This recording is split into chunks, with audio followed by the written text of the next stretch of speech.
Hey, apparently we're live. Woo! Awesome. So, welcome to Accessibility London. The hashtag is A11Y London. This is actually the 19th London Accessibility Meetup. Put your hands up if this is your first time. Okay, so I did a quick count. There's about 100 people in the room. That looks like about 2/3 of the room. So welcome. Thank you for coming. I'm Alison Duggan. I am Head of Accessibility at Government Digital Service. I'm on shared parental leave at the moment, so I'm not working at the moment. I've got 4 months looking after my 10-month-old son, which is an absolute joy. I would recommend it to anyone that gets the chance. I've been hosting this for just over a year now. We had our first anniversary last month. I tend to try to share a few stats, so we're now up to 1,560 Meetup members, so we hit 1,500 about 2 weeks ago, which felt like quite a milestone.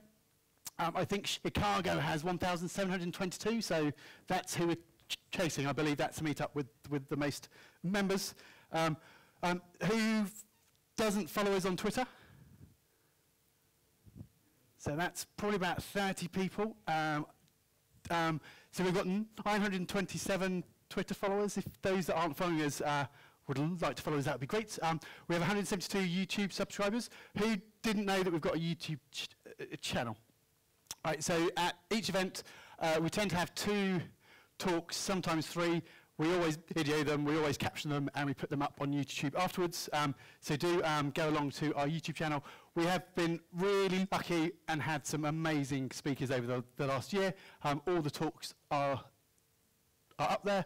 We've got talks about content, we've got talks about design, talks about code, talks about assistive technology, talks about user research. So yeah, do check them all out. We have 2 more incredible talks this evening. Huge thanks to Paul Bepey and Featherstone, who are here to speak this evening. So Paul's going to be talking first about end-to-end accessibility within the BBC.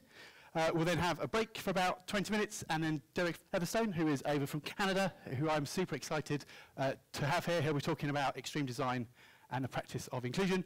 We'll then be closing at about 9 o'clock, and there's a pub just around the corner called the Draft House, and if people want to come and have a drink and carry on networking, that's where a few of us will be. So, a bit of housekeeping. If you need the toilet, if you head towards the lift, the ladies' toilets are to the right and the men's toilets are to the left. Fire, there's not a planned fire drill this evening, so if the alarms do go off, it's a real thing, and we will walk calmly and safely out of the building. Big favour, please, if you've got any cans or if you've got any litter, please take it with you. There are lots of bins outside. Sainsbury's are kind enough to let us use this incredible venue. They've asked us to make sure that we keep it nice and tidy, so please take your litter with you. So yeah, I'd like to do a bit of a hands up thing. So I've already asked who's here for the first time. Put your hands up if you work in the public sector. So that's probably about 25 people. Hands up if you work in the private sector. So that's more, that's probably about 60 people. Hand up if you work in the third sector, like for a charity. About 10 people. Hands up if you're a designer. So about 30 people. Hands up if you're a developer. About 30 people. Hands up if you're a content creator. About 5 people. Hands up if you're a user researcher. Oh wow, about 20 people. Hands up if you work in policy. No one in policy. Couple of people, one at the front there.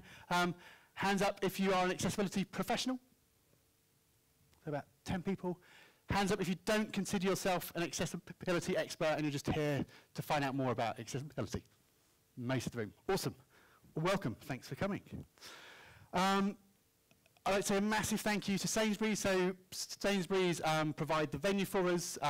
They help us with the sound and the video. So thank you to Ludo at the back. Huge thank you to Catherine for helping get people here and just kind of making sure that today runs smoothly.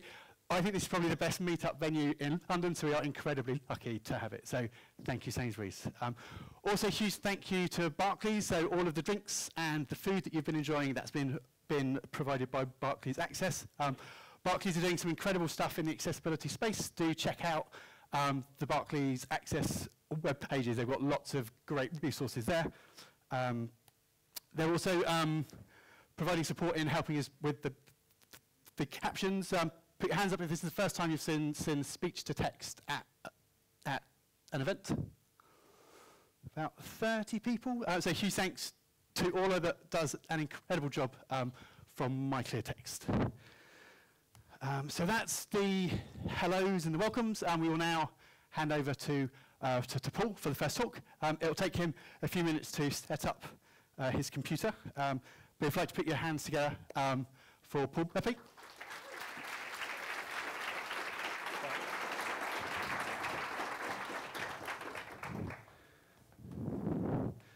So Paul's the assistive technology lead at the BBC, and he's going to be talking about how they approach making sure that the internal systems and services at the BBC are accessible. Oh, yeah, hang on. Sorry guys, I'm just getting my laptop set up. So yeah, this is the moment when a blind guy tries to use Windows Hello and look at his laptop to get it to log in. There you go. Hi guys, do you want me to grab that onto its first slide, please? Sorry. Yeah. Speech. Cool, thank you. Hi guys. So firstly, Al, thanks for the invite, and secondly, thanks to everybody else for coming. So at the BBC, so I'm here to talk about the staff-facing model for accessibility at the BBC. I guess in a lot of ways the BBC are really unique because we obviously do accessibility for our employees. We also do an awful lot around sort of audience-facing accessibility, but we do it in a slightly different way. So our accessibility remit is split. So we have a team for internal system service and design, and we also have an external team who work on things such as iPlayer, all of the apps that probably you guys use every day, BBC News, BBC Plus, BBC Sounds, etc., to ensure that employees and license fee payers alike can actually get the best out of their services. And why do we do that? So basically, our DG Tony Hall, there's a message that comes down from the top that says the BBC is for everybody. And obviously, if you're there for everybody, you need to ensure that everybody can access your services, no matter sort of assistive technology / accessibility requirement or what. Also, going back to the staff-facing side, there's a huge benefit. Why do businesses do this? So there's a huge benefit in sort of creating accessible systems. Not only is it ethical and right, and obviously legislated by acts such as the EDA, Equality Act even. Oh God, yeah. And public sector equality duty, but it also and a lot of people don't want to talk about this, but it helps kind of like retain employees. So disabled employees are once they're in, they will give their best and do the best by the organisation. But obviously that can't work if you haven't got the policies and the strategies in place to actually provide that accessible sort of working environment. So that's what I'm going to talk about tonight. So thank you. So hang on, bear with me while I get my next slide. Sorry. Is that working? Hang on.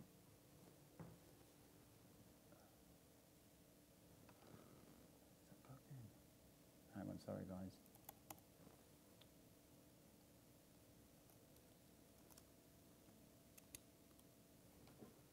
Hang on.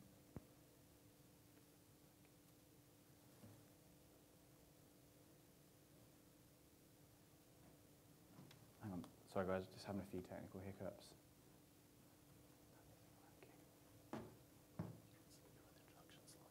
Yeah, but when I can do that up. Yeah, I need. It's not.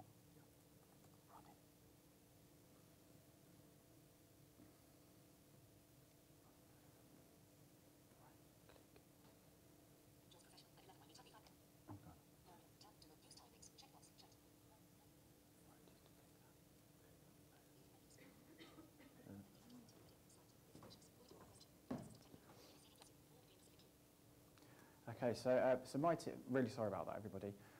So my team's made up of 3 people. So there's me, I lead the service and set the policies and the strategy. I've also got the guy, John, a guy who just came up and did that sort of techie, getting my PowerPoint working for me, who, you know what, he's kind of like, he's the guy that I send all over the country, so thanks, John. You know, you probably do a lot of time on trains and things like that, and, you know.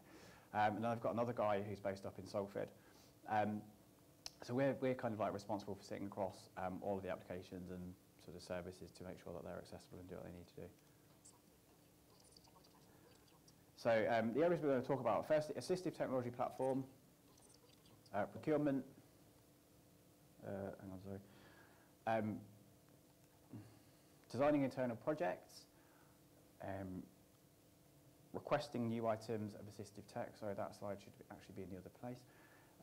That maybe on the assistive tech catalog at the BBC. User involvement, our training model for employees, monitoring our accessibility and kind of like reporting that up to exec board, and the various policy standards and guidelines that we use as an organisation to ensure that our apps are accessible. So our assistive tech platform, so this actually covers a whole multitude of technologies. So we've got your standard screen reader, even screen magnification, speech to text, various kind of like Braille production programs, sort of literacy, numeracy applications. So we kind of cover the whole sort of spectrum, as it were. But now, obviously, that doesn't meet everybody's needs. So how do we kind of get around that? So we put a process in place that if somebody comes into the organisation and they need a piece of technology, say for an adjustment that we haven't provided as yet, or for some reason that need has never actually come up, we'll obviously go through the whole access to work process, get them assessed, and then we basically test that against the BBC build just to ensure that it doesn't break any kind of like core corporate or network drivers. Actually make that available centrally to anybody within the BBC, so that it can just be centrally deployed with like a simple call into the service desk, and then that can be pushed out to the machine, and the user can work. So there's how the whole kind of like requesting assistive tech works. So there's the recommendation is made.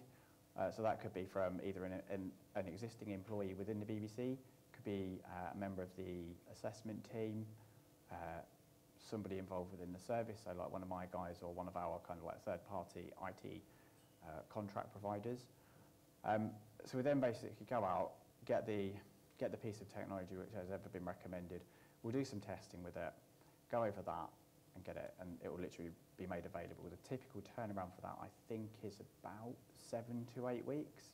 By the time it's packaged, procured, goes through various levels of sign-off, and then, as I said previously, it's available to anybody to actually get that installed onto their machine. So our approach to projects, so this again is split into 2 areas. So we're going to talk about external applications, i.e. things that are procured from third-party suppliers. And then we're going to touch on internal projects, so i.e. something that's developed by one of our teams. You know, it could be like a BBC kind of like a content production system or whatever. And the two ways of doing this, in some ways they're similar, but they're slightly different. So as part of our procurement process, if we go out to procure an application, it goes into every contract that these pieces of technology, or applications or services, must be accessible. Now, I'd love to say that we do that at launch. However, sometimes we're not able to do that for various reasons.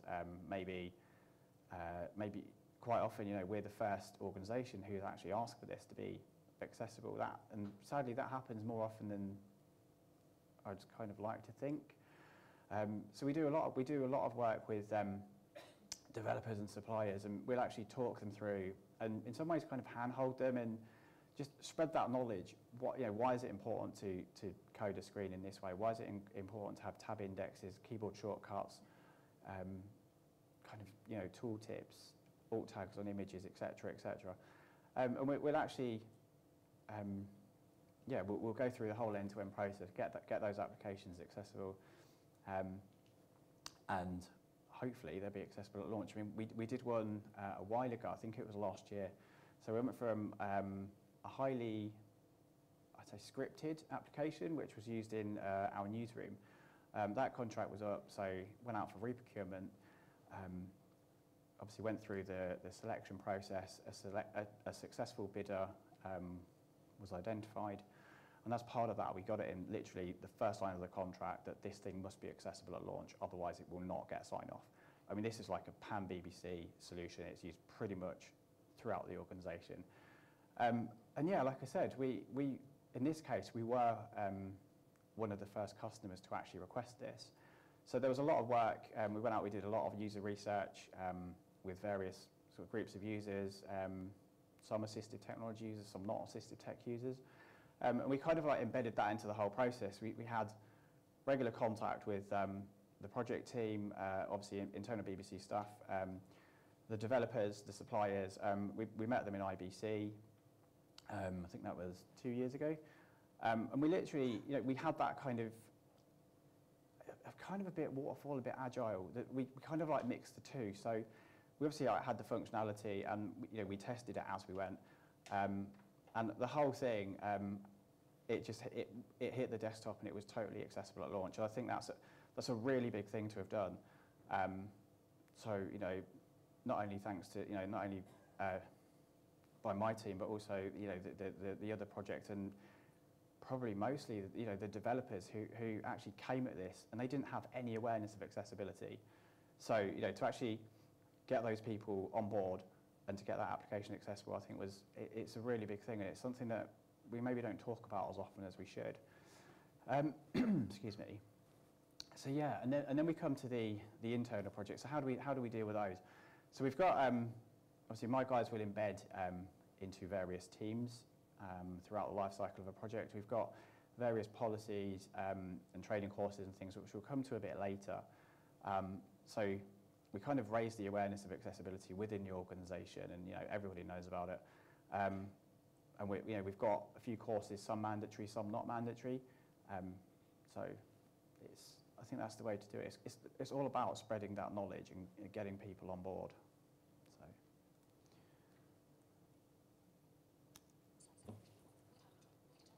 Okay. Sorry, guys.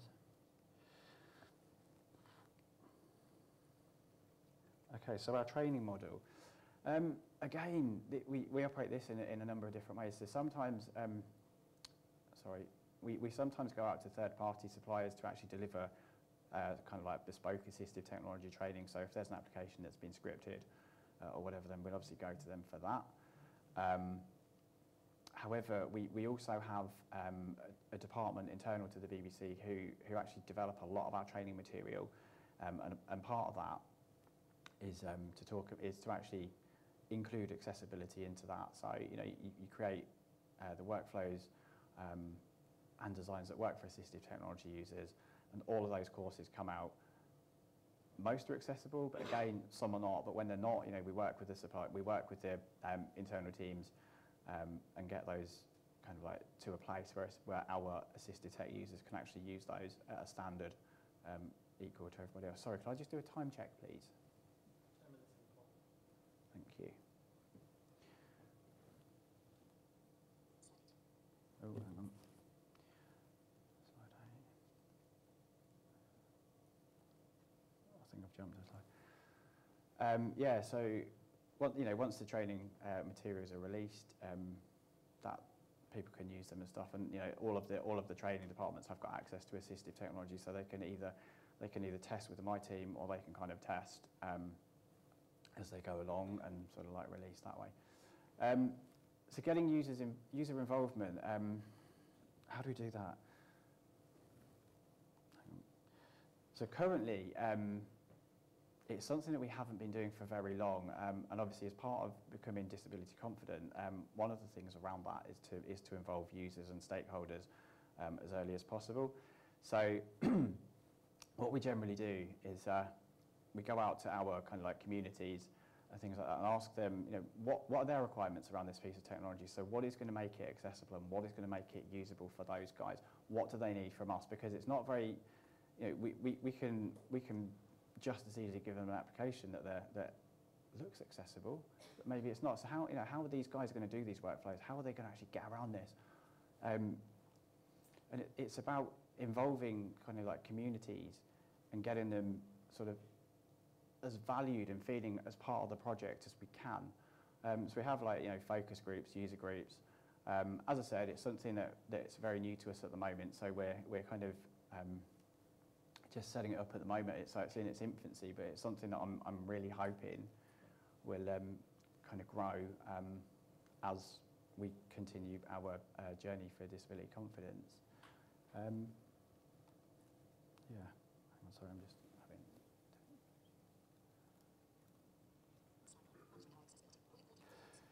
So now we come to how do we monitor our accessibility? So I mean, obviously we can design all of these accessible applications and procure them, but the whole thing about accessibility is it's a constant improvement.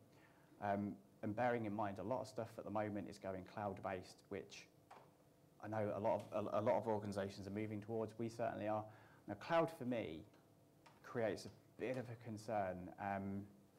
So it's kind of, before you could take an application or an update when you wanted to take it, but you know, I mean, once say like Amazon or whoever pressed that button, that's it. You've got to take that. You've got to take that update. So how do we, as an organisation, how do we know how accessible we are?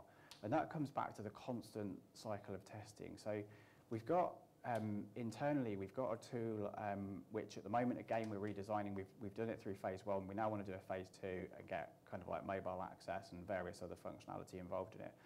And this tool it has 2 purposes. Well, it has 3. So the first is for any employee to be able to log on to search for a system and look at the accessibility status, i.e. is it going to work with their given assistive technology? Are all workflows accessible? Has it been scripted? Is there accessible training documentation available, etc. The second one is to enable sort of like my guys to log every system onto that and sort of put the accessibility status, any kind of workarounds, etc. And then the third is to enable us to go on, pull off a report. Where do we sit with regards to accessibility? So what percentage of our systems are accessible? Where they're not accessible, what are the roadmaps that are being identified and stuck to actually improve that accessibility? And that information goes up to our exec board quarterly, and then that's reported on and closely monitored, and we just strive to improve the accessibility in sort of any way that we can. So I think, I mean, this was always kind of like quite a big thing for me, because it was, I remember like when I came into the organisation, and I came from mainstream IT. I never ever intended to get into accessibility, you know, even though like being VI and stuff, so I've got like a big interest in it. I didn't work in it. I worked in kind of like back-end coding and sort of SharePoint support and things like that. And coming in, I saw all of these applications that I just didn't know what they were. I didn't know whether they were accessible. And yeah, that's quite a scary place to be. And if you're a line manager who's never ever had any exposure to an employee with a disability or an assistive technology requirement, that's a scary place to be. So we kind of thought, well, I thought about it a lot, and I thought, how can we resolve this? And I think, you know, the best thing to do is to put some kind of like a database or, you know, a central record of every system that we've got, along with the status. And so far, that seems to be working pretty well. You know, we've had a few teething issues with it, but generally, it's certainly helped me and my guys to actually know where we are, to know what the roadmaps are, if sort of like developers and suppliers are sticking to those roadmaps. But more importantly, I think it's been a really valuable tool to like line managers and employees alike, so that they can go in and they can check this stuff and see sort of where they are and can they use this. So we've got, we know that there's the policies and standards that we kind of like sort of send out to procurements and contracts and stuff. So there's one lot, the first bbc.co.uk/supplying the BBC. So that is that basically contains the whole kind of like end-to-end model for training, our assistive tech platform, kind of various sort of standards that you need to stick to, and best practices for actually getting a complete accessible system. The second lot, there are the kind of like web standards that most of the BBC websites, all of the BBC websites actually conform to. We've started using those on some of our internal sites as well. So some of our kind of like intranet pages, we also use those templates. And then we've got the mobile accessibility guidelines, which so that's with stuff like iPlayer, but also other organisations use those standards to kind of like develop their applications. So in fact, I think Netflix do. So yeah, they're the policies and guidelines, and they're freely available on the internet. So yeah. I got through that a bit quicker than I expected. So I'm going to hand over and ask if anybody's got any questions.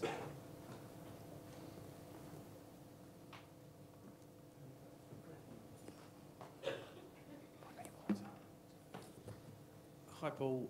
Hey. Is this on? Oh, careful. You talked about, and forgive me if I get this wrong, but the working like an external project that you worked on, or an agency, or someone who, is that correct? Yeah. And you said on the project slide that you had up, you said that and then it all went live and it was all just wonderful and accessible. Yep. How complex? I don't even know how to ask this question properly. It's like, how many iterations and back and forth did you have to go through, and how explicit did you need to be, in the requirements from the get-go? I'd be really curious to hear a little bit more about. So yeah, absolutely. So we were quite explicit with the requirements. We set out the technologies that it needed to work with, and sort of how various interactions needed to happen.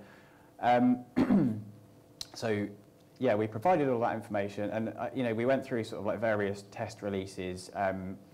So it wasn't a case of, okay guys, let's hand this application over to you. Hey, we've not done any testing before, but yeah, it's totally accessible. So we'd actually, we did that iterative life cycle. So we had like a test environment where we would get various code drops. We would test it.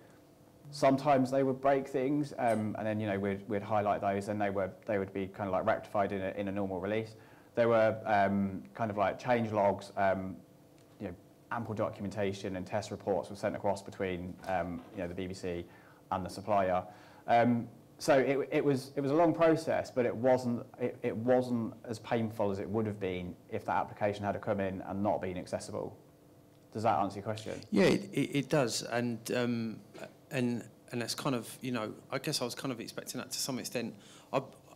I'm kind of curious to know what, the verification methods that you used. I mean, some people would use a mixture of automated and manual testing tools, so things like that. So with applications, internally, certainly we don't use automated testing, and I think we've got a pretty valid reason for that. So automated is absolutely fine. It will tell you if your labeling is correct and you've got everything tagged, etc. But it doesn't actually put any context behind it. So in order to ensure that your application is fully usable and fully accessible, there needs to be that level of human interaction.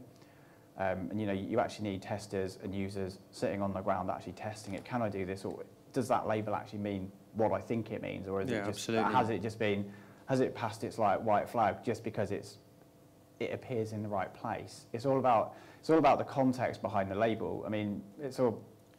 Yeah, no, I completely agree. I guess I was thinking more like, would you then do a full manual WCAG 2.1 audit or 2 audit, or would you just test specifically against the requirements that you explicitly laid out in? So we test against the. So the policies and standards that we send out cover a whole multitude of other standards. So you've got ISO, WCAG, obviously our guidelines that are written for kind of like audience-facing websites, the mobile stuff. So we would do like a full end-to-end test against those various requirements in those standards. Cool. depending on what we're testing. So if it's a web, if it's web, we'll test against the web part of those. If it's an application, we'll test against other parts, etc. Cool, thank you very much. No worries. Sorry for the grilling. I No, think I could that's have asked a fine. more It's direct question from It's the good outside. to be grilled. Kevin? Is there a question? Sorry, can I grab my water, please? Hi, Paul. It's Kevin McLaughlin from GDS. Hey. I'm going to take a wild sort of stab in the dark. I'm going to guess it was ENPS getting replaced. I was used to enjoy using that many years ago with Anova Open Media.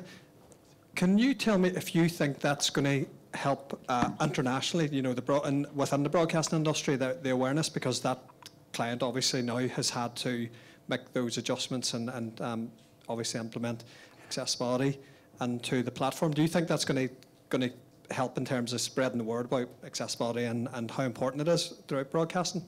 I really hope it does, because it's that whole thing. I mean, okay, so they've made it accessible, which is a complete winner, because an accessible application is a usable application.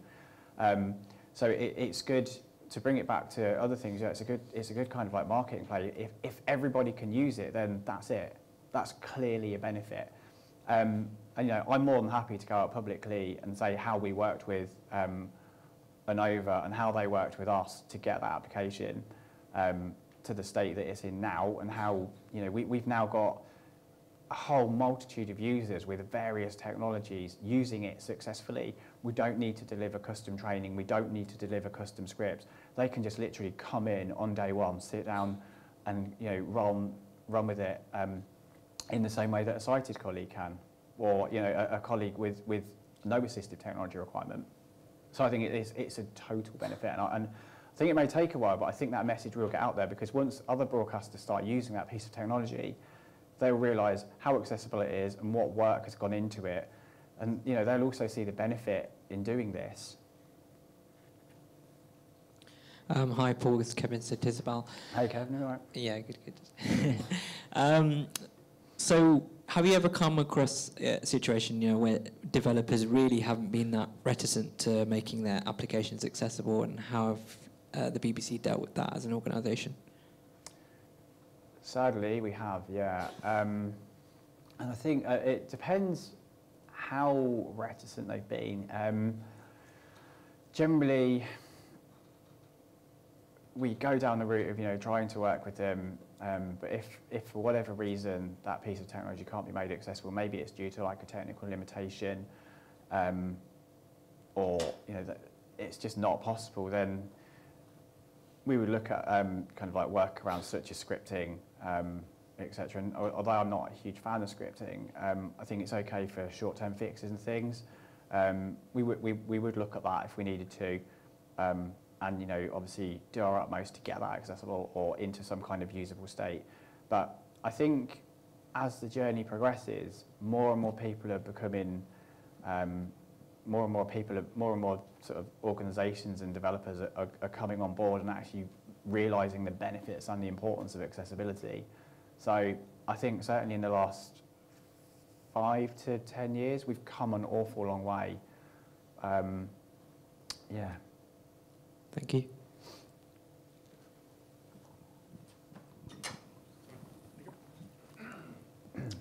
But there's still a way to go. Hello, thank you very much for the talk. Really enjoyed it. My name's Ben. Hey, Ben. I have a really specific question. Let me know if it's not within your remit. I've become obsessed by alt tagging because I know it's something that teams can do better at, and it's a really quick win is to make sure your images are tagged appropriately. And I know that automated testing just says, is this tagged? Yeah. But usability will bring out whether they've been appropriately tagged. Is that something that you have an opinion about who should be doing or who should be involved in that? It just feels like sometimes it's too much just for the developers to be taking ownership of. It's a rather convoluted question. Do you have any opinion or influence on how that's managed? I guess it depends in what context you're talking. I think that alt tagging should be mandatory. And I'm not a developer, haven't coded anything for ages. I'm pretty sure that in most systems, alt tagging isn't a mandatory requirement. Certainly for us, we've got some guidelines around alt tagging and things like that, and I know that WCAG have also got things on it. I think there's a certain amount of ownership on the developer, but there's also a bit of kind of like sanity checking. So you have an image. How do you alt tag it? What's the description you give? How long? How short? Etc. So I think it's a bit of a combination of looking at what the standards say, and then kind of applying maybe a bit of logic to it. Yep. If that makes any sense. Yeah, makes perfect sense. Thank you very much. Yeah. Any other questions? Oh, here. Hi Paul, thanks for the talk. How do you think the BBC have done so well at seeing accessibility as such a high priority? A very general question, but I'd like to know your thoughts. I think it comes down to the BBC, as I said at the very beginning, being for everybody, whether you have an assistive technology requirement or not, whether you're an employee or a license fee payer. We're public service, so we need to be accessible to the whole of the public. They expect it, and it's moral and it's right and it's what we should do. Yeah, is there anything, do you think, in particular done internally with staff for people to see it as, we have to have this be accessible before it goes live? I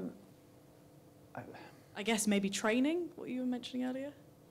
Yeah, I mean, we have like various training courses for devs and other people to go on to gain some knowledge of accessibility. And it's, if you don't have that knowledge, how are you going to make it accessible? So, yeah. Thank you.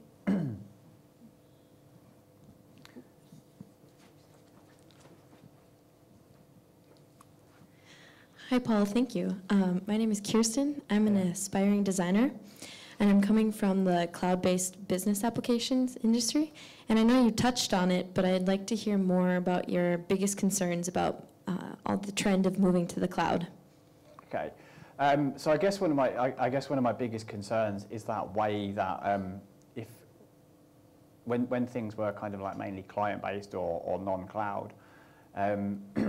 Once something was accessible, say like another version came out, you had the option to either take that update or not take it, depending on its accessibility status, because it would be lovely if once something was accessible, it stayed completely accessible forever. But that doesn't happen. People go in, people will change code, people will, some lovely piece of technology with some widget will come out and it'll be the next thing with devs. But sometimes it takes assistive technology providers a while to catch up with that, or even some of the browsers that are supplied, they can't interact with these pieces of technology correctly, and new methods of coding for a while. And I guess my main concern is once a cloud provider has pressed that update button and actually made that system live on their environment, all of their customers have got it. So it's how do we how do we regulate that? And it's something, I mean, because the whole thing's kind of like still quite new to some organisations. How do we regulate that? Thank you. Hi Paul, my name's Andy Runksley. Thanks for sharing your thoughts about the work you guys are doing at the BBC, and thank you for all you're doing for your employees and everyone that enjoys the services the BBC offer. I've got a couple of questions. The first one, I can't remember which slide it was, sorry, but you had something called the N-1 model. Maybe I missed an explanation of that. I wondered if you could give us a bit more detail about what that was. Yeah, okay, sorry. So the N-1 model, that is, so that was relating to our assistive technology. So N-1 is basically the latest version plus the previous. So, for example, let's take JAWS, kind of like 2018, and then we'll support back to 18 or 17, depending on sort of when that was released. So it's kind of giving people the choice of being on the latest or the previous. Yeah. Okay. And is that something you apply just to internal, or is that for external as well? No, external isn't really my remit. So I mean, with internal, we can kind of like lock it down to specific technology. So, you know, we can use a specific screen reader because we know that it has some piece of functionality that another one may not. Whereas externally, we can't. As an organisation, we're not able to do that because of the whole, you know, sort of various regulations and stuff. So we need to support more externally, more more variety of technology. Yeah, that's what I thought. We're kind of in the same position. Yeah, as well. no, N-1 is purely for internal. Sorry, I should have made that clearer. Okay. I do apologise, that part of my slide deck actually skipped on my braille display, so sorry. No, that's okay, thank you. And then another question, you talked a little bit about working with third-party providers, and you know, sometimes you need them to make changes to their product for accessibility. I found myself in similar positions before, and sometimes the feedback I give to those companies, they're hesitant to do it because sometimes they say, well, maybe our other 100 customers might not like this. I wondered if you found yourself in that situation, and if you have any thoughts on, you know, ways to move forward when you find yourself in that situation. Occasionally we do, yeah. I think the way that we move forward with that is we will offer, I mean, we've gone to suppliers, certainly in the UK, and we've actually, you know, done kind of like one-to-one assisted technology sort of demonstrations with their piece of technology where something has been inaccessible, or we've invited them into us. We've sent videos out, so we've done kind of like screenshots, screen recording, stuff like that. And actually, because so there are two sides to it. You can have as many reports as, you know, as many reports as an organisation wants to send to you. But if you don't understand those reports and you don't actually get, well, hang on, why are they doing it that way? Why don't they just, say, for example, click it with a mouse? Then you are going to be reticent. But I think the whole accessibility thing comes much more apparent when you actually see somebody using that piece of technology, that piece of assistive technology with your application, and then they fall at the first hurdle. Maybe somebody's using, let's say, Capture as a login. Obviously, screen readers and captures may not be that great. How are they going to get around that? Because you may think that you've done that for security. Well, I don't really want to change that. Yeah. So it's. I think a lot of it is, you know, there's obviously the report writing and everything else, but then, excuse me, there's also that whole technical one-to-one. Let's demonstrate this to you. Let's give you the importance of this problem, and then let's take it from there. Cool. Thank you very much, Paul. Excellent. We are up with time for this one, but please say a massive, massive thank you to Paul.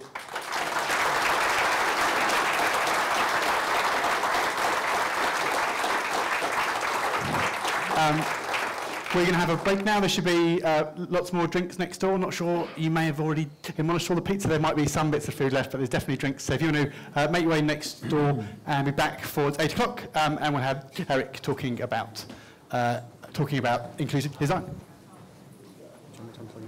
Yes.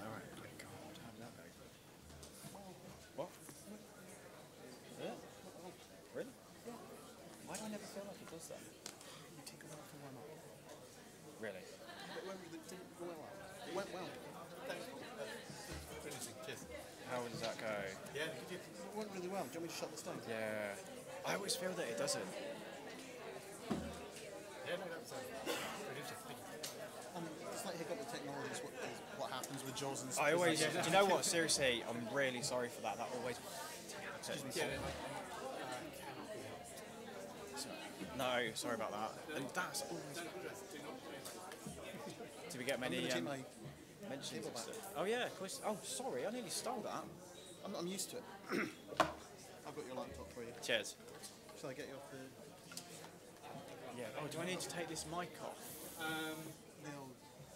They'll grab it. Yeah. So I can grab this one off you and I'll get Derek one of the donor mics. Oh, hang on, how does that go? Ooh. Okay. Do you need a hand? Do you want a hand, Paul? Ah, there you go. Did you press my invisible tech up? Just suddenly appearing and disappearing. Yeah, thanks. Thank you.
Did Alistair took it away?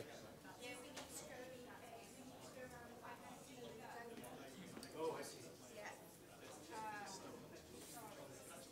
Yeah. Thank you.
I don't always, I'm not always very good with that.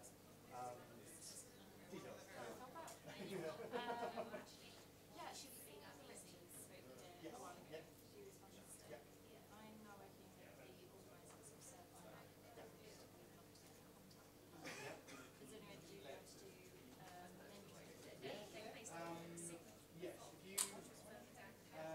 do you want to message me on Twitter?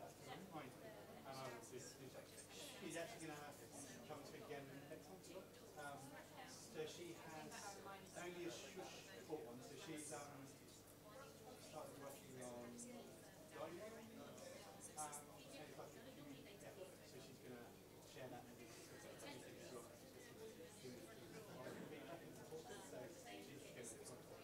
So she'll be here. So I see that it's basically all issues. Okay, cool. Cool. Yes, I am.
I doubt it's picking up. You'll do it later.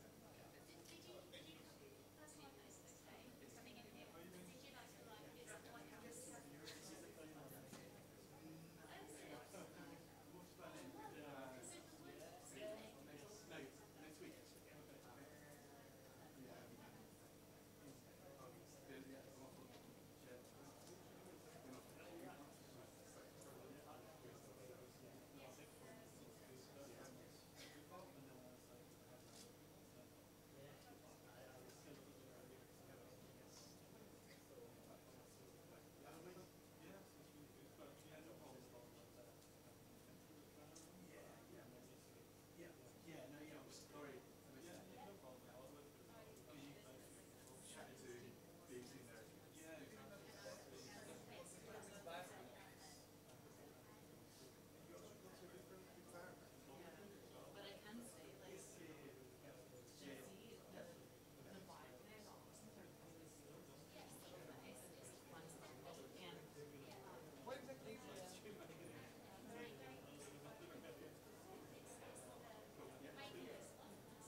wearing any special socks today.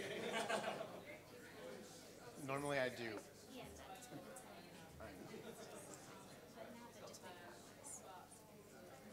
Yeah, not today. I feel like I totally let everybody down though.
Yeah. Not that, I'll do 30 seconds. Yeah. Okay. Cool.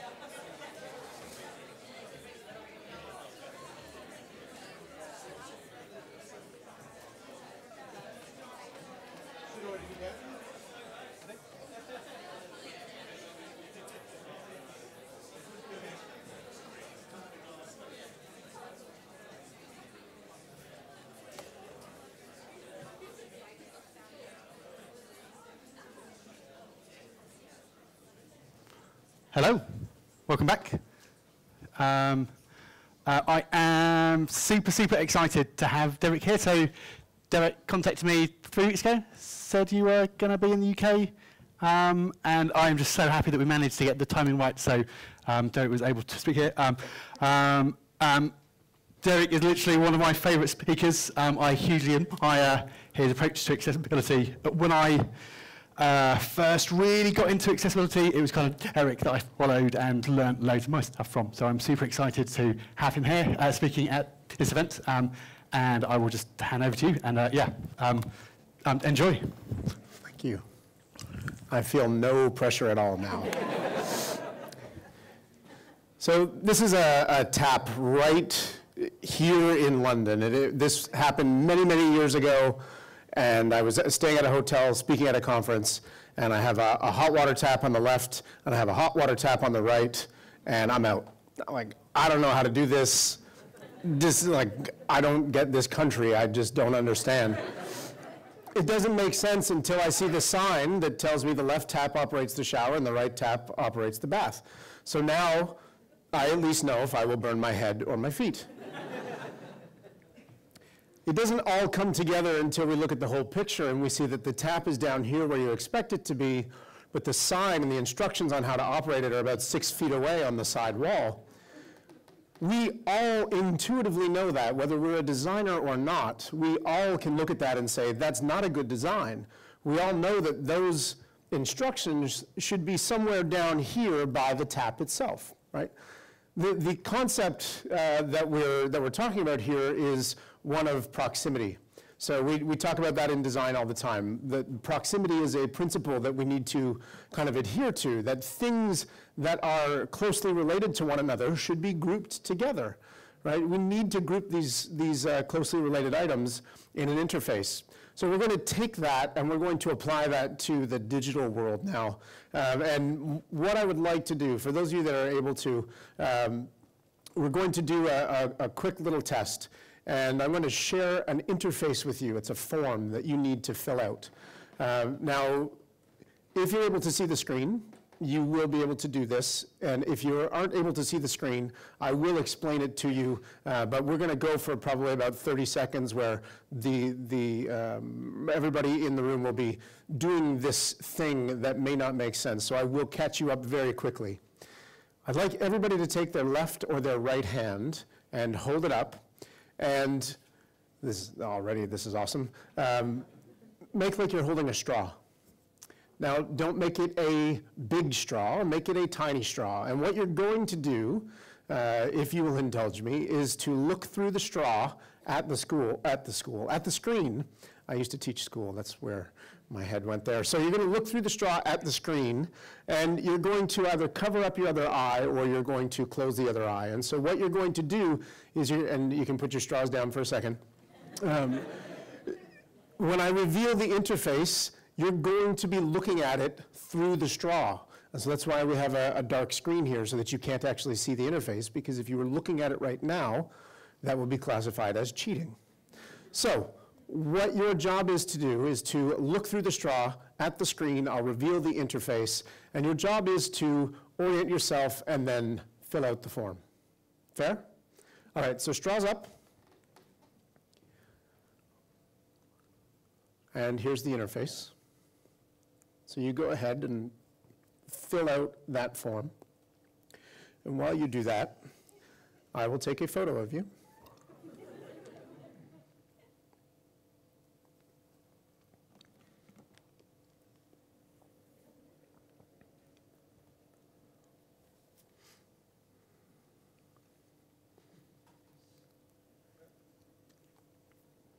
Some of your straws are way too large. Some of you are still going. That's totally fine. This is a safe place. Okay, put your straws down. We'll unpack this a little bit. Now, what we're doing here, and this comes from doing usability testing with many people with different disabilities, in particular people with low vision. And when we have worked with people with low vision in the past, they have actually told us that, you know, it's like I see the screen through a straw. It's like I'm looking through a straw. And so we got to the point where, like, we should start using that, because that's incredibly empowering knowledge for designers. If they know that's what this is like, maybe we can do and again, this is a crude simulation of the impact of what having low vision might be like. This is not to say that everybody that has low vision looks through a straw at the screen, but the impact might be very similar to what we just experienced. Some people have low vision and have difficulty with their central vision, or they may have difficulty with their peripheral vision. There's lots of different sort of types of low vision. So we can't say universally that looking through a straw is exactly the same thing. But we've heard on many different occasions from many people with low vision that in many ways it is like looking through a straw. So we apply that to this, and we start to see some interesting things with this interface. So we had a form on the screen that has four questions in total and 4 sets of answers, but they're arranged in multiple columns that are actually quite far apart. So when we do this simulation with this pretend straw, what we're doing is artificially limiting the field of view that somebody might have when they're looking at the screen. So that simulates either low vision itself, or the fact that somebody with low vision might be zooming into the screen and therefore might be magnifying the screen and only seeing a small portion. So if we do 200% magnification, somebody is going to magnify the screen 200% in both directions, the width and the height. They are therefore seeing 1/4 of the screen at any given time. I don't know how good you are with math, but we'll do a little bit of math here. If we're at 300%, how much of the screen would be visible at once? 1/9. Okay, that's good. 400% magnification, 1/16 of the screen, 500% magnification, 1/25, et cetera, et cetera, et cetera. So we kind of, knowing that some people magnify the screen up to like 1,200%, we were talking about seeing a very small portion of the screen at once for certain people with low vision. So that has an impact on how this interface performs. Now, this interface performed really well for somebody that uses a screen reader. It was coded to perfection. It worked incredibly well. The team that built this was accessibility savvy. They knew what they were doing. But when we tested this with people with low vision in the real world, it didn't bear out the same way. So we're going to simulate that a little bit here. So what you found, hopefully, was that as you were looking at the questions, we had these 2 sets of questions on the left-hand side of the form, and I said it was multi-column. When you were looking through the straw and you moved over to the point where you got to the answers to those questions, you were no longer able to make the same connection between the questions and the answers. Right? Did you find that? I hope you found that. If you didn't find that, we might need to do the straw test again. This is effectively the same thing as the tap and the instructions being 6 feet apart. Right? This is a proximity issue. We talk all the time about the technical requirements and the programmatic requirements that we need for people that are, say, using a screen reader or Dragon Naturally Speaking or other assistive technologies. But one of the things that we don't often consider is the impact of design. And the concept of proximity and the visual and spatial relationships between things are actually really important for people that have low vision. So we've created this proximity issue here with this particular design. Right? The connection between the questions and the answers is gone. They might as well not even be together. Right? And that's because of the way we've designed this form. Now, one other thing that I noticed, what motion did you go through to fill out this form? I just showed you. I shouldn't have done that. And I saw everybody kind of panning across like this. You're kind of left and right panning to fill out this form. So you're on the left-hand side with the first question. You came over to the right to get to the first set of answers. Back to the second question, over to the right to the next answers, to the left, to the right, to the left, to the right. your next move was probably to the left, which puts you on exactly the least favorable call to action. We created, with design, a pattern of use for that interface. We did that. We created a pattern of use that put people on exactly the wrong call to action. The other thing that you might have noticed as you were panning across is that you might have developed a little bit of muscle memory. You knew how far over you needed to pan across to get to that column of answers. Did anybody find that? Yes? No? So you had a little bit of muscle memory. And so you kind of moved over that same amount, and we were presented with our second least favorable call to action, the previous button. So quit is what we don't want people to do. Previous is like not as bad as quit, but it's definitely not as good as moving on to the next page.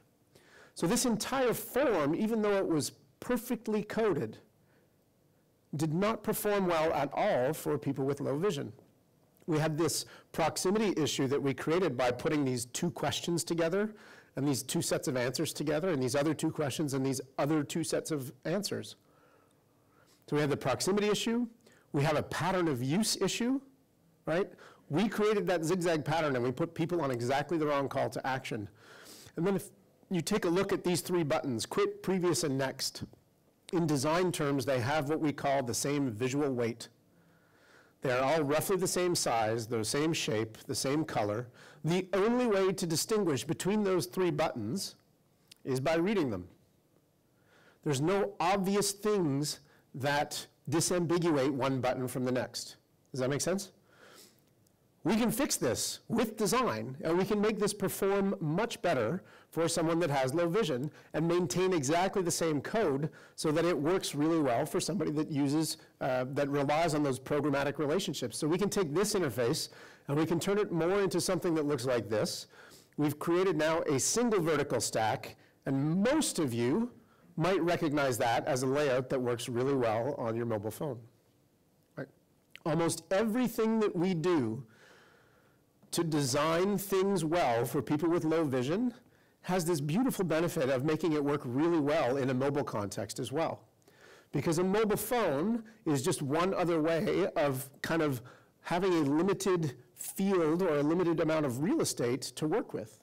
How often do you tap something on your phone on a non-responsive site, and you tap something on your phone and it does something that's off the screen and you didn't know that it did that thing? You tapped it and something happened, but you just didn't see it. And you have to zoom out and then you zoom back in, right, to actually make things happen properly. So we can take this, and if I asked you to take a look at this, we've got the much better chunking here. We've got a question and an answer closely tied together. They are in proximity to one another, which is exactly what we want. Question and answer, question and answer, question and answer, question and answer. Not question, question, answer, answer, right? We've created a pattern of use that, and if you look at this one, we'll just zoom this, set this up for this interface. So bring up your straws again, and it's going to be easier because it's your second time through, and you've seen it. But if you use the straw and do the straw test to fill this out, you should get done this one much quicker. And there's a cumulative effect there, but ultimately this one goes quicker. And if we magnify this just to kind of enhance it a little bit more, this is about 350% magnification. You can see we're not going to completely eliminate left and right panning, but we sure do minimize it. By having that single vertical stack instead of the two columns, this is a much better design. And the pattern of use that we've created, as we move straight down that page, we put people directly on that next button. We put them there. We design that interaction so that people are in the right spot. And we made some small changes to kind of mute the quit or the go back or the previous button in the interface so that the main call to action stands out. These things no longer have the same visual weight. This is a little bit different now. Does that all conceptually make sense? All good. That's the kind of thing that I would love for you to be doing in kind of your day-to-day work as designers. If you're designers, if you're developers, you can still do the straw test. As a product manager, you can do the straw test. Everybody can do this. The reason that I like this, and I would love for you to do this to kind of uncover some of the design challenges that might have an impact on people with low vision. this, and people, I'm going to say this before anybody in the audience says it, this does not mean that we get to stop testing with people with disabilities that have actual low vision, right? We are using this because we know this from experience. This comes from a place of knowing, right? But we need to continue to do that research and do usability studies with people with different disabilities so that we can continue to validate or challenge this assumption. We're using this as a design tool, but this is not a replacement for doing actual testing with people with disabilities, right? We're doing this because we have seen this in multiple usability studies over the years. These are the kinds of things that I like to talk about when I'm talking about extreme design. And part of this ties into the practice of inclusion. So extreme design, when I think of that, I'm really thinking about taking really extreme scenarios and projecting that onto a design problem and then solving that, right? We'll walk through multiple examples here. So I'm the Chief Experience Officer at Level Access. I chose the title of Chief Experience Officer because I wanted to send a message to the world that accessibility is not solely in the domain of engineering. This is actually part of bigger things. This is part of user experience, and there's a significant chunk of the world, especially when you're new to accessibility, and I will put my hand up and say, when I was new to accessibility, all I could think about was the checklist. And it took me a while to kind of come around to the idea that the checklist was the starting point, not the ending point, right? So this part of my title is really to kind of signify that to the world, to the rest of the field of user experience or customer experience or whatever it is, that accessibility is part of that. Inclusion is part of that. If you want to connect with me, I'm Feather on Twitter. If you're tweeting things at me, I'm happy to, I'll go back and look at those things after, and I'm happy to tweet some things back to you. DMs are open, so if you have questions, feel free. Very, very happy to connect with you there. As I said, I work at Level Access, and accessibility and inclusion is all we do. So I want to bring this into a couple of other levels here, and I definitely want to have time for a lot of questions, so I'm going to go quickly through some of these things. This is a tweet from about May 2016, and the tweet says, so there's a photo here of 6 oranges that are peeled and in plastic containers on a shelf in the grocery store. And the tweet says, if only nature would find a way to cover these oranges so we didn't need to waste so much plastic on them. This was at Whole Foods in the US, and you can imagine what happened after this. People, there's 71,000 likes and 72,000 retweets. This kind of went viral, and basically Whole Foods was raked over the coals. The interesting thing that happened was that there was a whole bunch of discussion around it, and one of the things that came up in the course of that discussion was many people with different disabilities saying, hey, I only have one hand, or I have really severe arthritis. I can't peel an orange. This is awesome for me. And so much discussion ensued back and forth, and one of the things that came out, I love this quote. This is actually from a person with a disability herself. She said, I mean, accessibility is nice and all, but you know that wasn't the thinking behind this product. It wasn't designed for disabled people. This is an example of what I like to think of as something being accidentally accessible. It's accessible, but it wasn't designed that way. It just kind of happened, right? And this happens in our world of digital all the time. So that's, accessibility can happen by accident, but we want to be really intentional about it. So when we're talking about accessibility, the concept of inclusive design comes up a lot, and people ask me, what's the difference between the two? Like, it doesn't really click for people.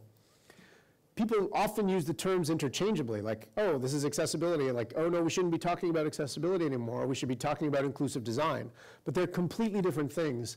Accessibility is really an outcome. It is a measure of how easy it is and how readily something can be accessed by people with disabilities. Inclusive design is a process. We use that process to achieve accessibility as an outcome, right? There are lots of ways that we can make things accessible, and it can happen by accident. It can happen because we make a thing that's not accessible and we go back to it afterwards and say, we need to make this accessible now, and so we add it on afterwards, right?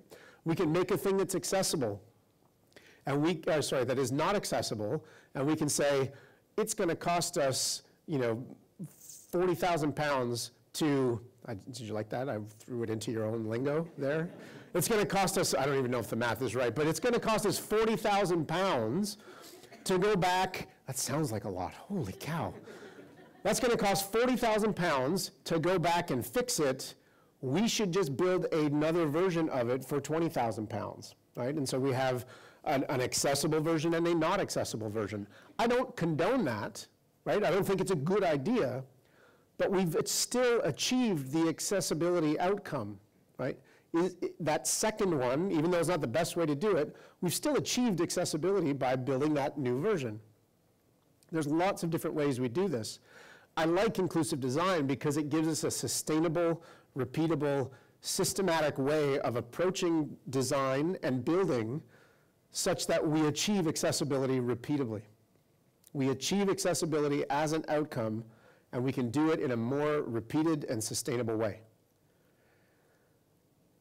In order to practice inclusive design, we have to start thinking about these kinds of questions. How might we make things more accessible more consistently? Now, I'm a big fan of trying to figure out the best way of doing things, but I also know that we can't always hit the highest levels. We can't always do it exactly the way that we would like to, right? We're always aiming very high, but we know that we aim extra high because we're going to come in somewhere underneath there. There's always compromises that need to be made. So the idea is, even if we can't do this in an ideal way, how can we still build into the process enough inclusion so that we more systematically and consistently still achieve accessibility as an outcome, even if we're not perfect. So a lot of this thinking on extreme design comes from this kind of concept. And if you take a look at any characteristic of somebody or any population of any organism, we often find that, and this, if you did any statistics or biology, you will recognize this as a binomial distribution, or I can't even remember all the other names for it now, but there's all kinds of, statistically, this is a bell curve, or it's I'm just going to leave that part and just move on from here. But ultimately, we have like a very small portion of the population that is really, really tall, for example, right? I don't know how many 7-foot tall people there are in the world, but there's not that many, right? And then there's also a small amount of people that are not 7 feet tall, that are sort of at the other end of the extreme, that might be, say, 3.5 feet tall. Most people fit somewhere in the middle, right? This can be applied to many, many different characteristics. And even if we don't look at any one characteristic and we just think about that conceptually, one of the things that I love about this idea, and I first saw a lot of this in a video on ABC, from a design firm called IDEO, and they did a thing on ABC Nightline. It was called IDEO, The Deep Dive, and they talked about their design process. They actually designed a new shopping cart, like not a digital shopping cart, but an actually, going through the grocery store kind of shopping cart. And they looked at very extreme scenarios. They looked at the single parent with 4 kids going grocery shopping, right? They looked at the father who was there and needed to get done in 20 minutes, right? And it was just him by himself. They looked at all these different sort of scenarios, and then they looked at solving those particular issues. And what they said was, by looking at the extreme ends of a set of phenomena in depth, the entire universe of relationships can be illuminated, since other instances will fall somewhere in the middle. So the basic premise was, if we solve these extreme cases,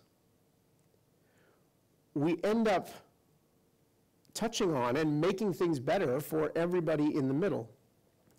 And this was something that started to resonate because I was doing a lot of accessibility and inclusive design workshops, and people were saying stuff like this to me. you know, those examples that we just went through, the things that we just made better and made them more accessible, those are all now just better designs, period. Those make it better for everybody else.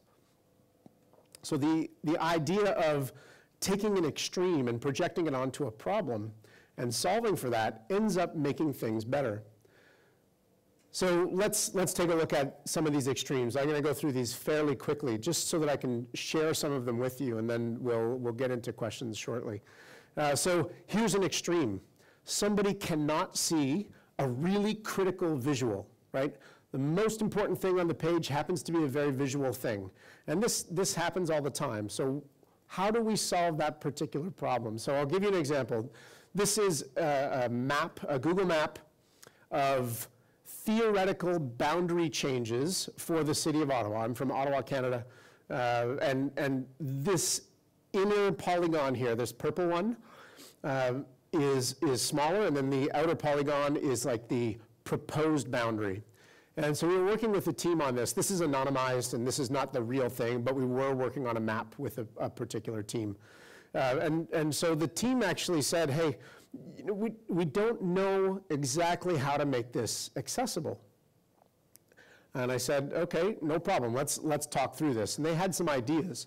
So one of the things they said as an idea was we could do a text-based description of each of the polygons. So I said, great. So what would that look like? And so they started saying, okay, so we would describe the inner polygon. And so that text-based description might be, the current boundary for the city of Ottawa is bounded to the north by the Ottawa River and extends 75 kilometers to the west until we get to Arnprior, at which point the boundary turns, so I always get this, southwest, and is 10 kilometers from the shore, at which point the boundary, et cetera, et cetera, et cetera. And they described the entire boundary. And then they described the proposed new boundary.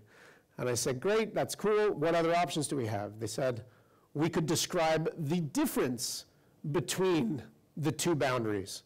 So maybe the only textual equivalent that they needed was the new boundary is 10 kilometers further southwest on the southwest corner, and on the on the southeast side, it's 14 kilometers more, and they could get into just describing the differences.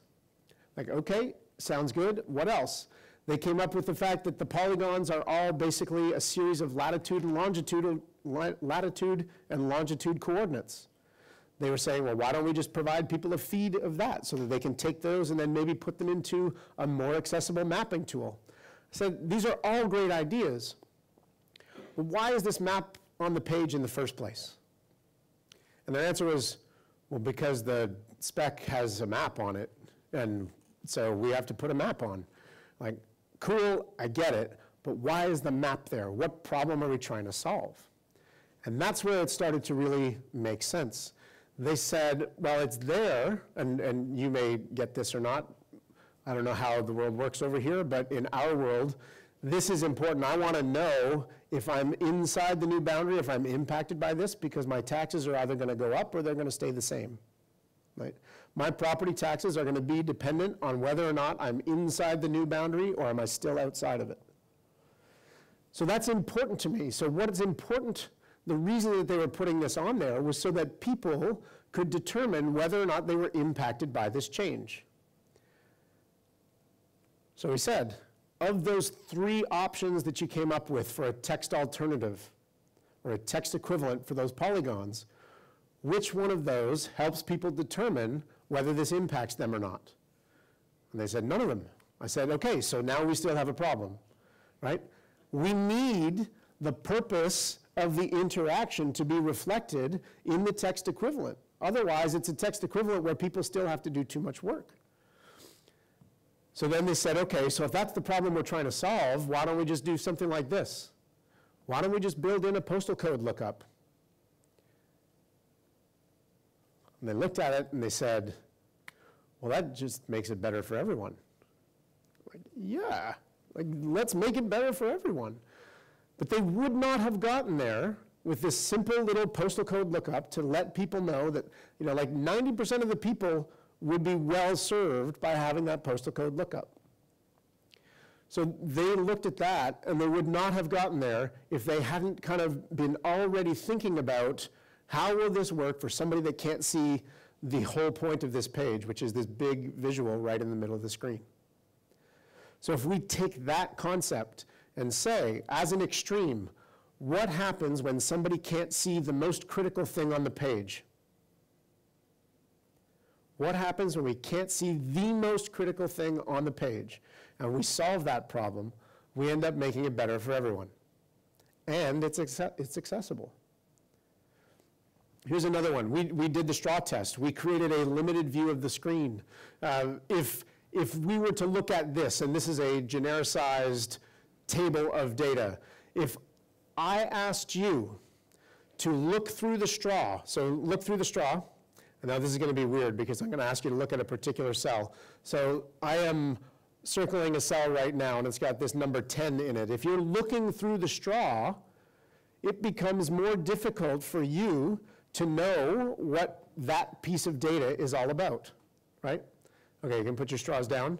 So if I magnify this and I show you that number 10, you don't necessarily know what's there, and it's difficult to find out what the column and the row headers are.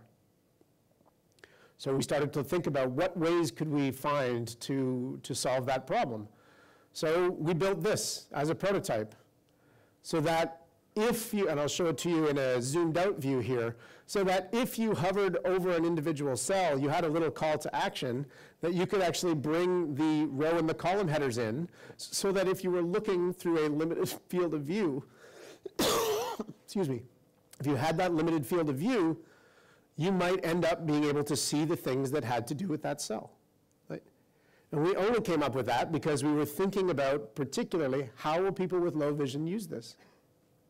Now again, this is an extreme that we have placed on something to come up with better ideas for innovation and for design.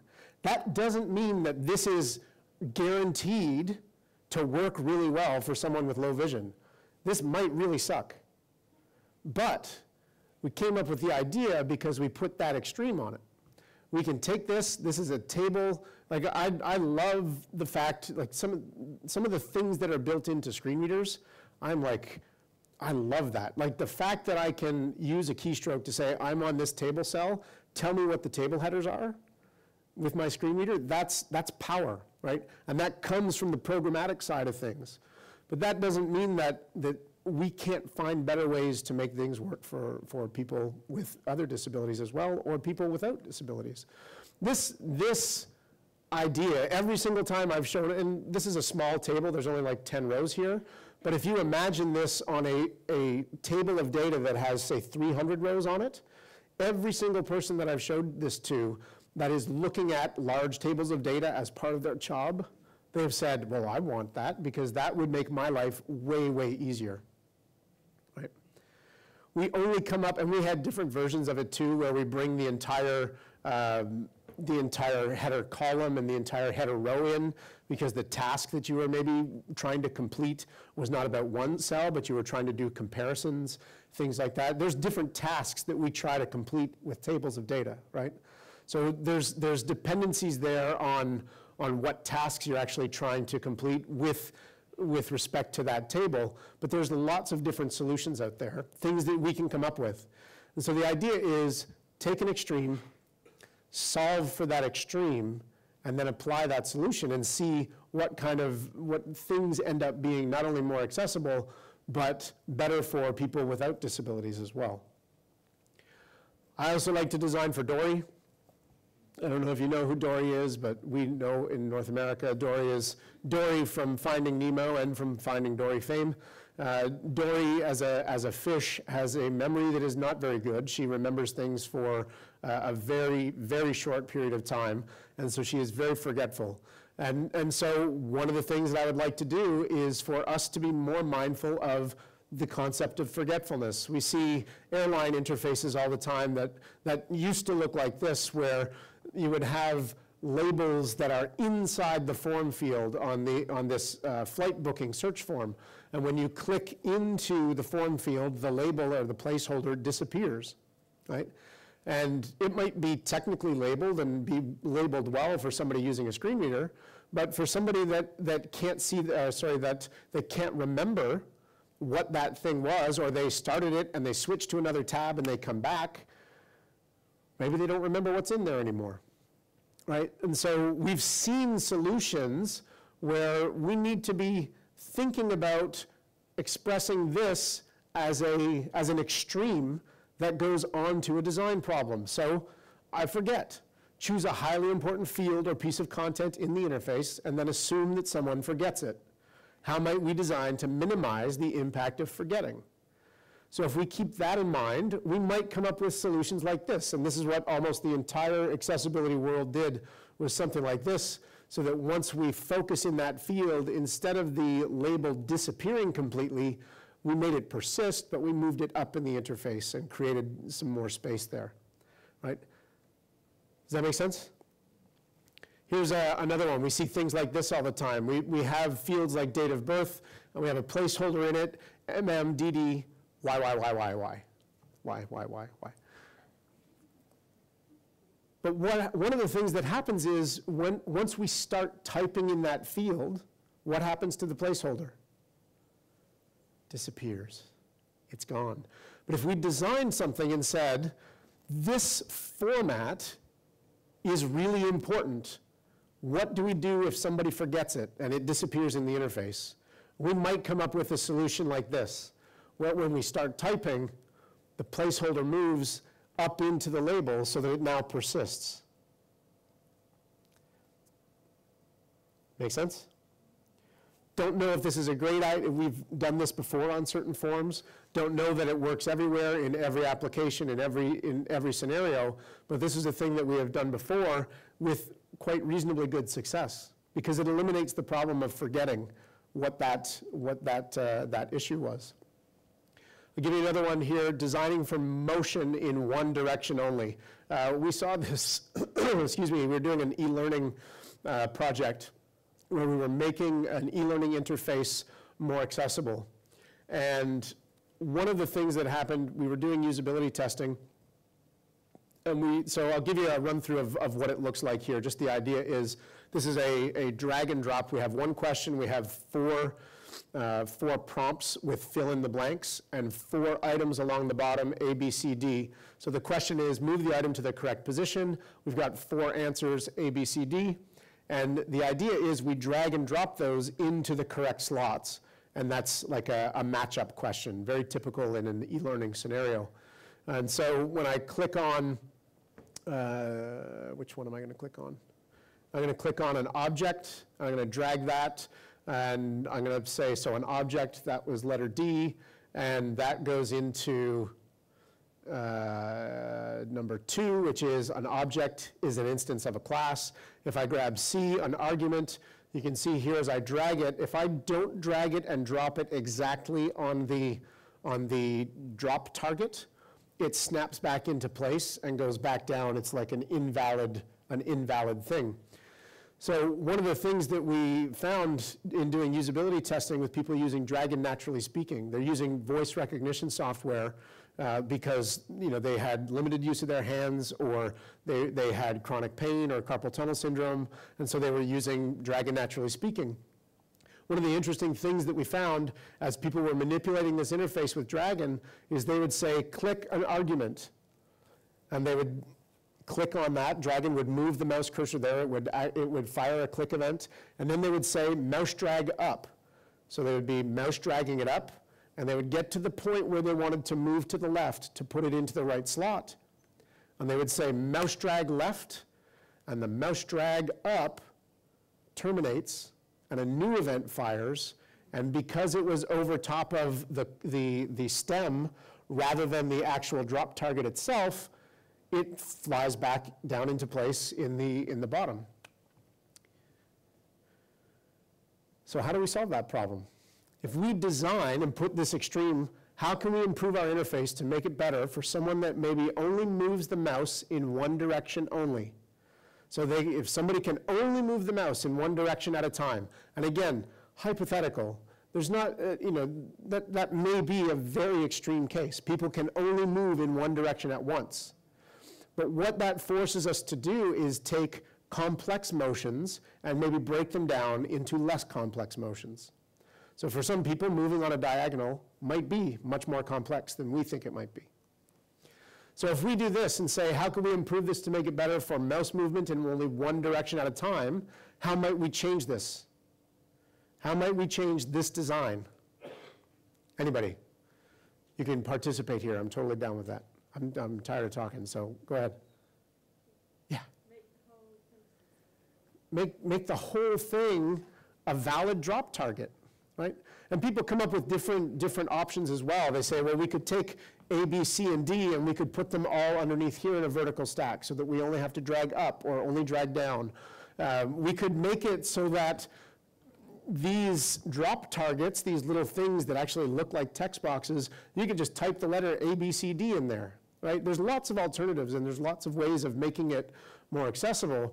But this one, having a larger drop target, that solves the problem for a lot of different people, right? By putting that extreme on it, how do we make this work for somebody that can only move the mouse in one direction at a time?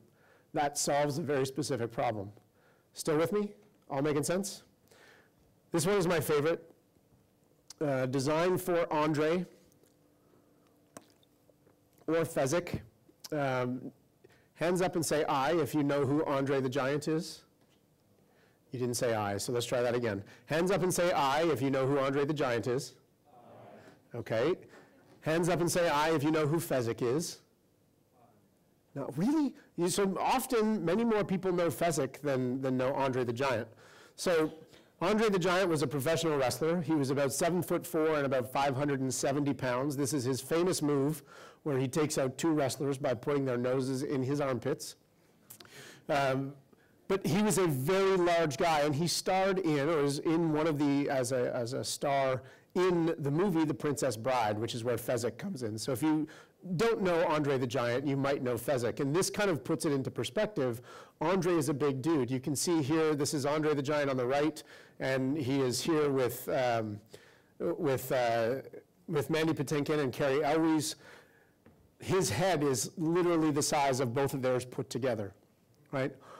He is a big guy, and so I was looking to find different ways of showing how large Andre is, and I found this. This is Andre's hand with another person's hand, but that doesn't really help. This is Andre's hand basically like wrapped around a Canadian beer, which maybe you wouldn't even understand what that is, so that's not really a useful comparison. But I found this, and I think this might help you understand Andre's size. So we'll go with this. B5O. Come on, you guys. It's only a little. A hungry giant. Hungry for a big honey taste. Big taste. Honeycomb. Big taste. Honeycomb taste. Yeah, yeah, yeah. It's not small. No, no, no. Honeycomb's got a big honey taste. Big, big crunch for a big, big bite. Honeycomb cereal. Part of this big, complete breakfast. Honeycomb's a big, big bite.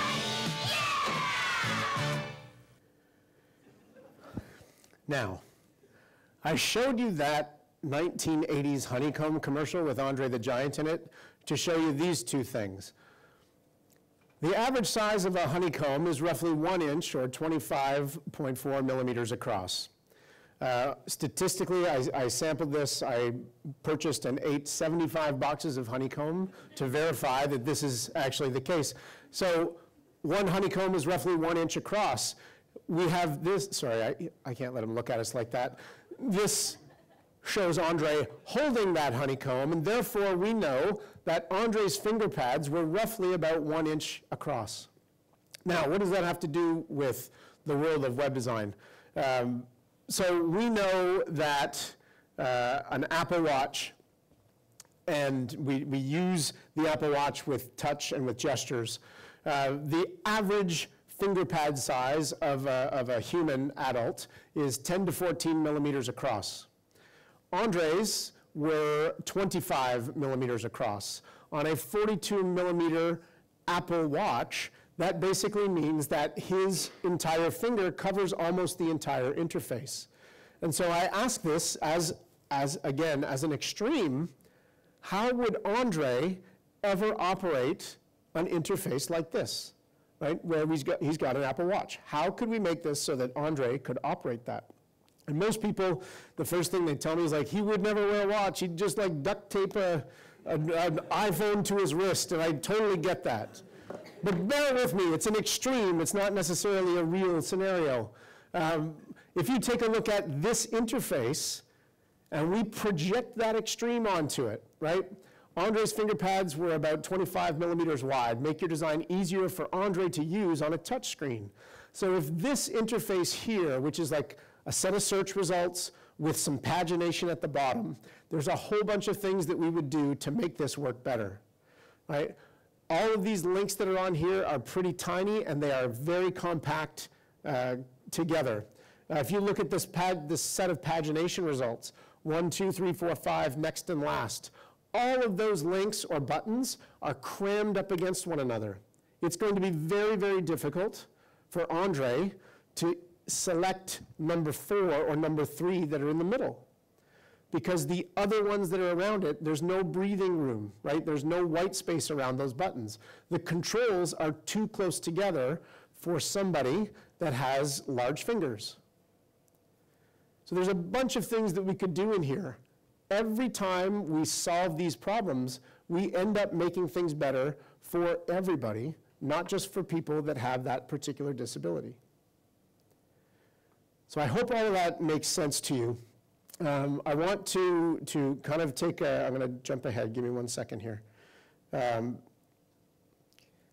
very, very last example is to kind of think about something like this. I'm going to leave this one, and then we're going to just drop for questions here.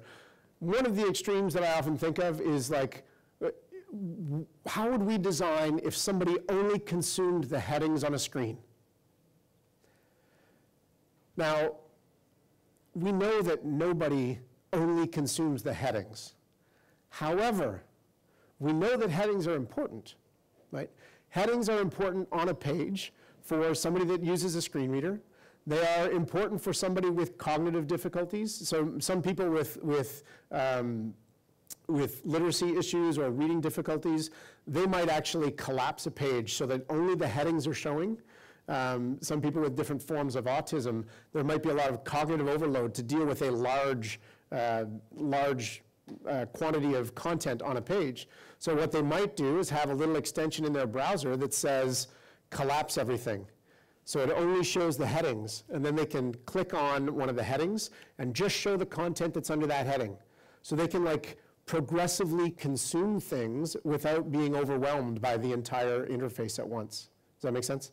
So we know that people generally aren't only consuming the headings, but they use headings as key pieces of a page for their other consumption. So how can we design for headings-only consumption if we know that headings are really useful? I'll give you an example. I fly a lot. I travel and talk at places all over the world. And so I have a love-hate relationship with flight search results. So if you take a look here, you'll see that this set of search results is sorted by price. And if you take a look, price is the very first thing in each record. So we've got 10 different, 81 matching results. So there's going to be 81 records, and price is the first thing in each one of them. But when I say I'm sorting by departure time, I want, like, departure time is really important to me. That is not the first thing in the record. It's actually down a little bit further in the record.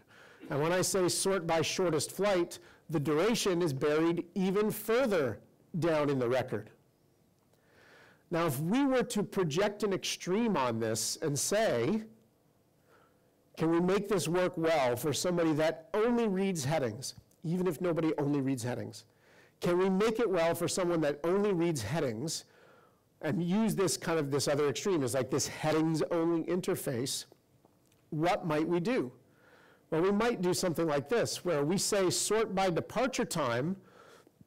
We bring departure time up from being within the record to bubble it up to the heading that is the beginning of that record.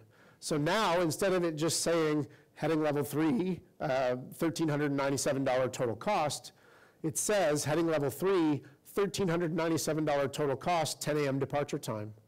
We've visually moved it up and said, hey, this is part of the most important thing in this record because somebody told us they were really interested in departure time. If I am blind and I'm using a screen reader to go through this page, and I'm using headings because I know the structure of the page, I know that it's an H3 at the beginning of every record. I can use the 3 key to read the next heading and the next heading and the next heading. I am basically doing record level navigation by hitting the 3 key to go from one heading 3 to the next. So if I put this really important piece of information in the heading 3, I now make it much easier for someone that is only consuming those headings to decide whether they want to even look at the rest of that record or not. Does that make sense? Same thing with shortest flight. Somebody specifically told us, I want the shortest flights. Sort by that thing. So now we bring that up and we put it in the heading. We are designing for that headings-only consumption. I hope that concept makes sense to you. This is these extremes that we're putting on here, and this is how it all ties back into inclusive design. My favorite thing for us to do is this. We project an extreme onto a design problem, we solve that, and we improve the interface for everyone. We find these extremes by doing work that includes people with disabilities. If we don't include people with disabilities in our work, we lose out on incredible opportunities to make things better for everyone. Right? We do this, and we design, and we include people with disabilities because that's important to do.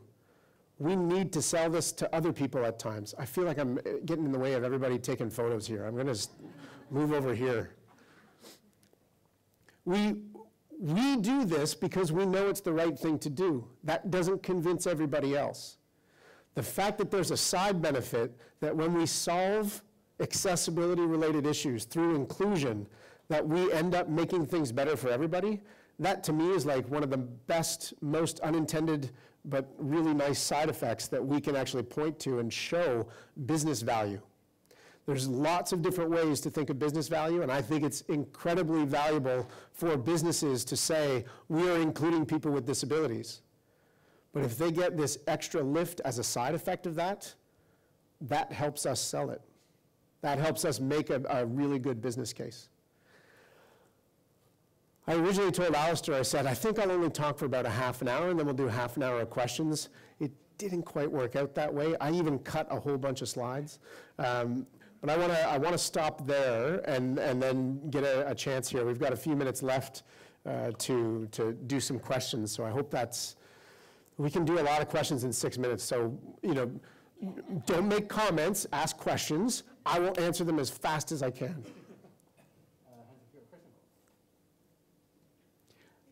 I should have kept talking then, that's what you're saying.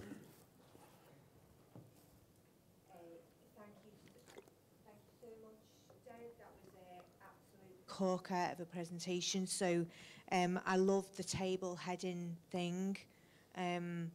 Wonderful. Did you do any user testing on it? And the thing it made me think of is add to basket buttons, because often the trolley is not very good for people with low vision. Yeah, because it's way off on the right-hand side. So that was one solution that we have not done user testing with. It was a thing that we prototyped, like, hey, this would be really interesting and really cool.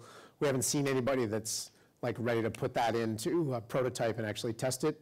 So if anybody wants to do that, let me know, because we'll totally be all over that. The thing like add to basket or add to cart or add to bag or whatever it is, one of the things that we're seeing a lot of people doing these days, and you can do this, you look at any screen with an add to bag button or add to basket.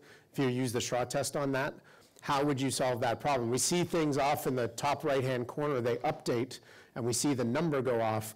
One of the solutions that we've helped some of our e-com clients work with is they have the, I'm doing this, I don't know if you can see me doing this, but they have an add to cart button or add to basket, and they will build in a little visual piece of feedback on the button itself to show that something is happening. They will then take the number, like, so if you're adding a quantity of 1, they will, do like a little whirly thing, put the number 1 in it, then send the number 1 off to the cart, and then put a little check mark on the add to basket button to show that it's actually happened. So it's visual feedback that is happening within that field of view, even if you have that really narrow view of that interface. And so we've seen teams do that really successfully. Hi, over here. Where? Here. Thanks, that was really interesting. I was basically just wondering whether you have any, I really like this idea of thinking of extremes and trying to design for them, but do you have any kind of principles for how you come up with the particular extremes that you design for? Because I don't know, if I start thinking about random extremes, I feel like some of them would probably be more valid and useful to design for than others, but I'm not quite sure how I'd choose the most useful ones or where I'd kind of get the ideas from. So I'll be really honest here. Most of the ones that we have created, like we've got one called the equator test and one called the meridian test.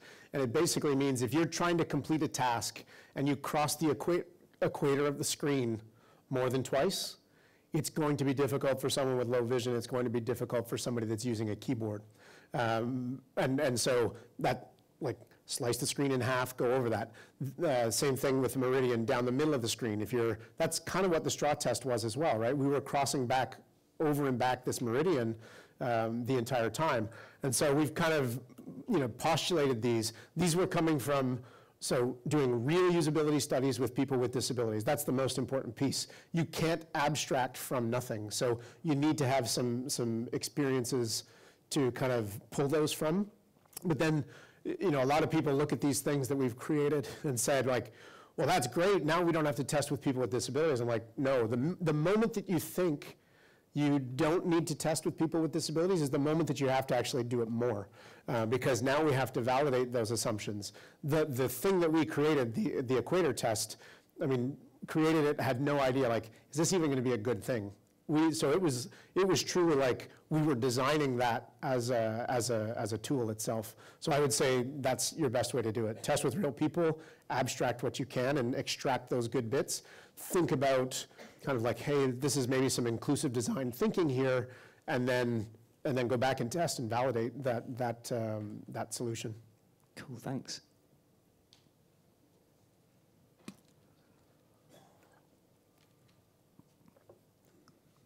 Hi. Hi. I was thinking about micro-interactions. They're kind of a big thing in apps and web design. So are there anything similar to that in accessibility world? Are there ways that we can kind of influence perception that people have of the interface the way we do with micro-interactions? Like, we see a lot of nice, neat, animated things kind of pop up to kind of delight the user. I hate the expression, but do we have anything in accessibility that we can use so that it's, to make it a bit more interesting, not make it so dry? Yeah, so really, really interesting question. I think it's tough to dig into that without too much context, but I know one of the things that we always set as a goal, and again, as much as you hate that phrase, delight the user or whatever it is, I try to look at, the way to delight the user when we're thinking about people with disabilities is by not stopping when we reach a minimal level of compliance, right? When we hit that minimal level, like, why would it be okay? Like, we're trying to create these engaging interfaces. Why is it okay to engage and create engaging interfaces for people without disabilities, but people with disabilities get this minimally compliant crap, right? So how do we make things engaging for people with disabilities? And so I think of things like immersive experiences. I remember creating an interface that we were working on where I was taking data from actually Ironman triathlons and racing. And so what was the altitude? Like, I have all this data on what my position was, what my heart rate was at the time, what my breathing rate was, all of these things. And so I could make those accessible by creating text-based representations of them, but wouldn't it be much more engaging instead of hearing 146 beats per minute, 185 beats per minute, that instead of that being read out to somebody or somebody needing to read that we had an audio version of a heartbeat that was going at that pace, 185 beats per minute. So there's different ways of solving the problem. I think there's lots of opportunities there. And I don't know that those are actually micro interactions, but that's the way I think of kind of creating that delight and engagement is through things like that. If we stop at minimal level of compliance, we're never going to get there. So that's the way I would approach it. I don't know if that answered your question or not. I'm okay either way, so. We can talk more about it after, though, for sure. Probably got one last question, and then we'll take the questions to the pub. Pub questions are really good questions, so that's good. All the way at the back.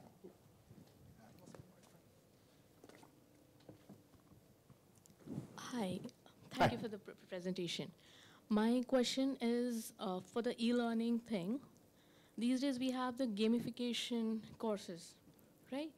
So how do we make the game-based or gamified courses accessible? Because usually those courses are not WCAG compliant. Yeah, so did you use the word gamifying in there? Did I hear you say gamifying? Like you're trying to create these engaging and sort of gamified experiences. I would look at, there's actually a huge kind of groundswell of action in the gaming community right now. I'm not saying that it's all about gamifying, but you can look to those areas for ways to bring those kinds of concepts in. I know Target in the US, they had an incredibly accessible game that they created for Christmas one year that was, it could have easily been applied to e-learning, to an e-learning scenario, and it was very, very accessible. So the fact is we don't see it often, but that doesn't mean that it can't be done. It's definitely been done before, and I'm happy to kind of point you in the right direction for some of those things as well. Fantastic. Thank you so much, Derek. Thank that you. was fantastic. Brilliant. Thank you.